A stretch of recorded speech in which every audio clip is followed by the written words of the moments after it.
എല്ലാവർക്കും നമസ്കാരം. സിനിമയുടെ എക്സ്പീരിയൻസിനെ കുറിച്ച് ഓരോരുത്തരായിട്ട് പറയുകയാണ്.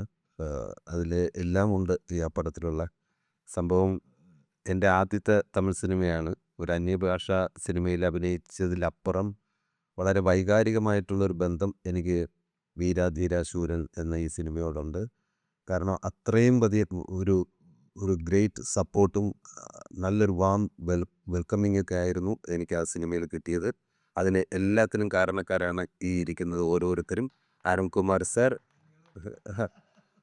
Vikram sir, S T Surya sir, Thushara ma'am, എല്ലാവരും, പ്രത്യേകിച്ച് ഇതിൻ്റെ producer H R Films Riya Shibu, അവർക്കും എൻ്റെ പ്രത്യേക നന്ദി അറിയിക്കുകയാണ്.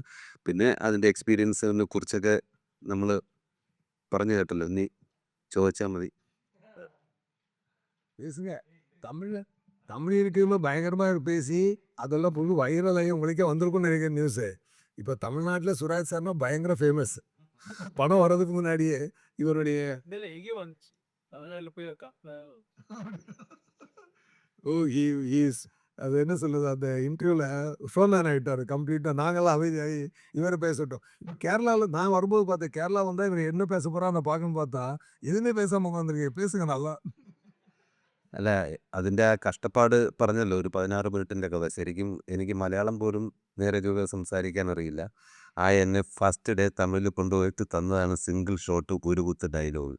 ഞാൻ ചോദിച്ചു, സിനിമ ഫുള്ളേ ഉണ്ടല്ലോ, ഇനിയിപ്പോൾ ഞാൻ സാർ ഇതെൻ്റെ ഫുള്ള സിനിമയാണോ? ഇല്ല സാറിൻ്റെ ഡയലോഗ് മാത്രമാണ് എന്ന് പറഞ്ഞിട്ട് കറക്റ്റ് ഇതെല്ലാം പഠിച്ച്, അത് എനിക്ക് മാത്രമേ അറിയൂ ആ കഷ്ടപ്പാട്. എന്തായാലും അതിന് ഗ്രേറ്റ് സപ്പോർട്ടായിരുന്നു എല്ലാവരും. സാറായാലും അതിന് ഞാൻ എന്തെങ്കിലും തമിഴ് അത് പറഞ്ഞിട്ടുണ്ടെങ്കിൽ അതിൻ്റെ ഫുൾ ക്രെഡിറ്റ് ആയിരുന്നു സാറിനാണ്. എപ്പോഴും എന്നോട് തമിഴിൽ സംസാരിച്ചുകൊണ്ടിരിക്കും.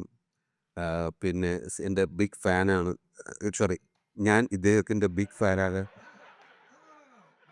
രണ്ടായിരം പറഞ്ഞല്ലേ സാർ, താങ്ക് യു. അല്ല, താങ്ക് ടെസ്റ്റൊക്കെ വരാതെ. അപ്പോൾ അദ്ദേഹത്തിന് എത്രയോ പടങ്ങൾ നമ്മൾ ഒരുപാട് കണ്ടിട്ടുണ്ട്. ഇപ്പോൾ ഇവിടെ തമിഴ് പടങ്ങൾ തമിഴ് പടമായിട്ട് തന്നെയാണ് നമ്മൾ കാണുന്നത്. എനിക്ക് ഭയങ്കര ഇഷ്ടം ഇത്രയും ഒരു വലിയ ആക്ടറോടൊപ്പം ഷെയർ ചെയ്യാൻ പറ്റിയതിൽ. അതുപോലെ വിക്രം സാർ എന്ന് പറയുന്നത് നമുക്കെല്ലാവർക്കും അറിയാം, മലയാളികളുടെ ഒരു സ്വത്താണ്. അദ്ദേഹത്തിൻ്റെ ഓരോ വളർച്ചയിലും നമ്മൾ മലയാളികൾ ഓരോരുത്തരും അഭിമാനിക്കുന്നുണ്ട്. ഇപ്പോൾ അന്യൻ എന്ന ആ ഒറ്റ ചിത്രം കൊണ്ട് ഇന്ത്യയിലുള്ള എല്ലാ പ്രേക്ഷകരുടെയും മനസ്സ് പിടിച്ചു പറ്റിയ ഒരാക്ടറാണ്. അദ്ദേഹത്തിൻ്റെ കൂടെയൊക്കെ എനിക്ക് സ്ക്രീൻ ഷെയർ ചെയ്യാൻ പറ്റിയത് വലിയൊരു ഭാഗ്യമായിട്ട് കാണുന്നു. എല്ലാത്തിനും താങ്ക്സ് ഗോഡ്. சொன்ன மாதிரி இன்னொரு விஷயம் நான் சொல்ல மறந்துட்டேன். இவர் ஒரு நாள் இவரோட நான் ஃப்ளைட்டில் வந்துட்டு இருந்தேன். ஐ திங்க் அது தமிழ்லேயும் அந்த இன்டர்வியூவில் சொன்னேன், தெலுங்குலேயும் சொன்னேன்.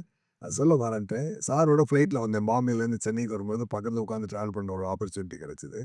அப்போ நான் சார்கிட்ட சொன்னேன், சார் படங்கள் எல்லாம் பார்த்துருக்கோம் இல்லையா. அப்போ தெய்வ திருமகள்னு ஒரு படம் வந்து ஸ்பெஷலாக அப்போது வந்திருந்தது.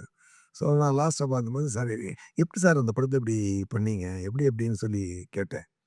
கேட்ட ஃபியூ செகண்ட்ஸில் அவர் அப்படியே மாறினார் ஃப்ளைட்டில். அவர் கேட்டு ஒரு ஃபியூ செகண்ட்ஸில் அப்படியே மாறி அந்த அந்த கேரக்டராக மாறி டக்குன்னு நான் படத்தில் பார்த்து ரசிச்சிருக்கிறேன். இவருடைய எல்லா பர்ஃபார்மன்ஸு, சிம்ஸு, காசிக்கு போக அந்த படத்துலேருந்து இது வரைக்கும் நான் எல்லாமே ரசிச்சிருக்கிறேன். காசி அதுலேருந்து எல்லாமே ரசிச்சிருக்கேன். ஆனால் கண்ணுக்கு முன்னாடி இப்படி ஒரு மேஜிக் அவர் பண்ணி காட்டும் போதெல்லாம் வா, அதை விட்னஸ் பண்ணுறதுக்கே இல்லை. வாட் அ கிரேட் ஆக்டர் சார்ன்றதை பக்கத்தில் உட்காந்து அந்த மேஜிக் படம் பார்த்து எத்தனை பேர் அதை ரசிச்சதுக்கெல்லாம் மேலே நான் ரசிக்கக்கூடிய ஒரு விஷயம், ஒரு ஆப்பர்ச்சுனிட்டி எனக்கு கிடைச்சது.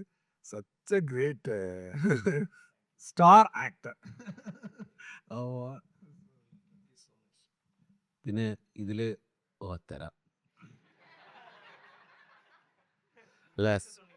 ഈ സിനിമയുടെ ഒട്ടുമിക്ക വിശേഷങ്ങൾ നമ്മൾ ഓരോരുത്തരായിട്ട് പറഞ്ഞു കഴിഞ്ഞു. പ്രത്യേകം ശ്രദ്ധിക്കേണ്ട ഈ സിനിമ തിയേറ്ററിൽ കാണാൻ വരുന്നവരോട്, ധീര ശൂരൻ കാണാൻ വരുമ്പോൾ പ്രത്യേകം ശ്രദ്ധിക്കേണ്ടത് ഒരു 10 മിനിറ്റ് മുമ്പായിട്ട് തിയേറ്ററിൽ വരണം. എന്തെന്നാൽ സാധാരണ സിനിമ പോലെയല്ല. സാധാരണ പടങ്ങൾ നമ്മൾ കണ്ടിട്ടുണ്ട്. അതിലെല്ലാം ചിലപ്പോൾ ആദ്യം ഹീറോ ഇൻട്രൊഡ്യൂസ് ചെയ്യും, ഇല്ലെങ്കിൽ ഏതെങ്കിലും ഒരു വിഷയം അവതരിപ്പിച്ചിട്ട് പിന്നെ ക്യാരക്ടറൊക്കെ പരിചയപ്പെട്ടതിന് ശേഷമാണ് കഥയിലൊക്കെ നമ്മൾ ഹുക്കാകുന്നത്. ഇത് ഫസ്റ്റ് ഷോട്ടിലിരുന്നാണ്, ഫസ്റ്റ് ഷോട്ടിൽ തന്നെ നമുക്ക് ആ സ്റ്റോറിയിലേക്ക് നമ്മൾ കയറും. അതുകൊണ്ട് ഡോണ്ട് മിസ് ഫസ്റ്റ് ഷോട്ട്. കാരണം ആദ്യത്തെ ഷോട്ടിൽ ഞാനുണ്ട്.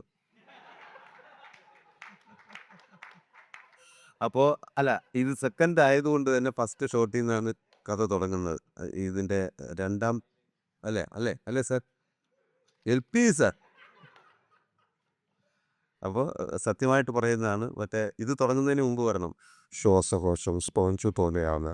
ഇത് തിയേറ്ററിലിരുന്ന് നിങ്ങൾ കേട്ടതിന് ശേഷം മാത്രമേ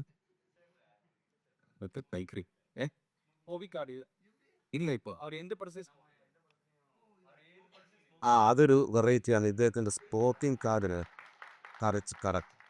ഈ സിത്ത പടം കണ്ടതിന് ശേഷം இதுவரைக்கும் நான் போறது சீன் வச்சது போட இருந்ததான் அவங்களுக்கு அவர் சென்சார் போட்டு தனியாக மாற போட்டு